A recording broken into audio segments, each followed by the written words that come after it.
அத்தாச்சி பார்லருக்கு போறோம்னு சொன்னோம்ல, அங்க உச்சந்தலையில இருந்து உள்ளங்கால் வரைக்கும் அந்த மேக்கப் இந்த மேக்கப் காலுக்கு மேக்கப்னு ஐயோ எவ்வளவு நேரம் ஆக்கிட்டாங்க.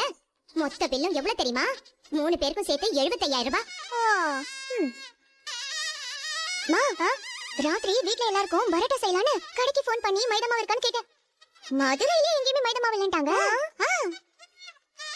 அதுக்கு காரணம் என்னங்கிறது எனக்கு இப்பதானே புரியுது.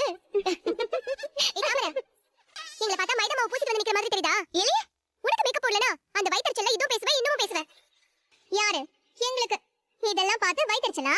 கடவுளே, ஆமா, எங்களுக்கு லட்சக்கணக்கில் புடவை எடுத்தோம்ல, அந்த வயித்தறிச்சல் இருக்கதானே செய்யும்.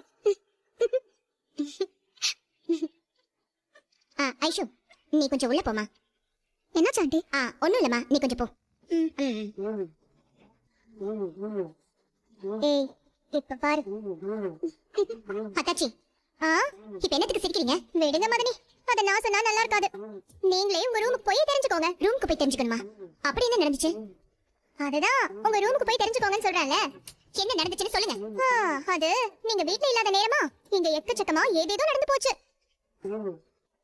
என்ன நடந்ததுன்னு தெரியாம இப்படி 75,000 ரூபாய்க்கு மைதா மாவு பூசிட்டு வந்திருக்கீங்களேன்னு எங்களுக்கு சிரிப்பா வருது. அத்தாச்சி, நடக்காத கல்யாணமா? வாய் மூடுங்க. வீட்ல நல்ல விஷயம் நடக்க போற நேரத்துல இப்படி அபசகுணமா பேசுறீங்களே. மதனி, நீங்க என் மேல கோவப்படுறதை விட்டுட்டு நேரா ரூமுக்கு போய் உங்க